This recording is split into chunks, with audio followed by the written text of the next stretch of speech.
I've been to hearings that have been a little rougher on the person in your chair than this one. And I think it's a testament to your qualifications, and I'm delighted of the reception you're getting, but I think it reflects your experience. Just a couple things. Senator Budd was asking about your private pilot's license, and that was a concern that the committee had with some of the prior nominees, that they weren't a pilot, and I think you answered that pretty well. But I'm kind of interested in your decision to become a pilot. It was when you were at the FAA. So why did you make that decision? And just quickly, because you've addressed this, how does it inform what you're doing? Thank you, Senator. It really derived from my role as the Chief Next Gen Officer. All of that technology was around how the controllers interact with the pilot in that situation, and I wanted to understand it from that perspective. And it helps to understand somewhat abstract principles around navigation if you actually go through it. So that was really the driving force. Okay, second thing, the number of people brought up the delay issue and how long it takes, and I'm with them on that. But it's a dilemma, I imagine, if you're the head of the agency, where you absolutely can't compromise safety. It's what Senator Duckworth has been the leader on this committee and focusing on.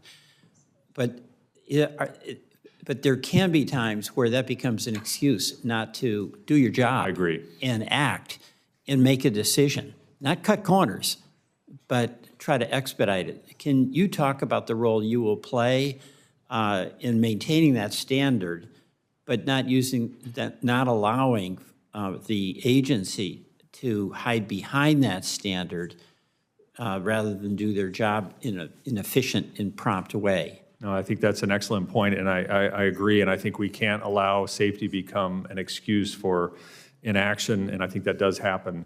I think decision-making in a large organization is an interesting thing. You need to have accountability. If you don't have clear leadership and visibility into where things are stuck, if you will, then they often don't get made. So, okay, and just on that point, Senator Cruz is concerned about folks being back in the office, and I know that's an issue that is throughout America, not just public agencies, but private. And can you speak to that? Because I think Senator Cruz got a legitimate point there. No, I agree. Of course, a lot of our workforce is back, the air traffic controllers and safety inspectors and the like.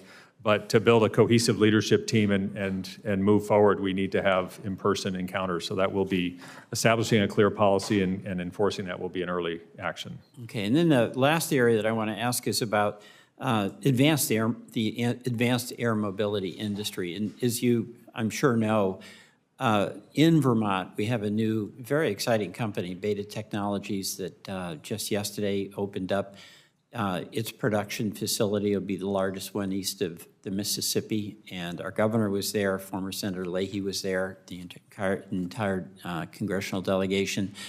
But that goes into that's electric planes, and it's going to require regulations. And can you tell me two things? One, your thoughts about AAM, and number two, the role that the FAA has to play in facilitating that while, of course, maintaining what I'll call the Duckworth standard of safety. Thank you, Senator. So I think with AAM, there is an opportunity for certification under existing rules, and I believe that Beta is moving under those existing rules. But I think as that technology evolves and matures, we probably need a more aggressive set of rules to allow tighter operations and more application of technology for efficiency in those spaces. Yeah. Okay. Thank you very much, and good luck to you. Thank you, sir. And welcome. Thanks. I yield back. Senator Capito.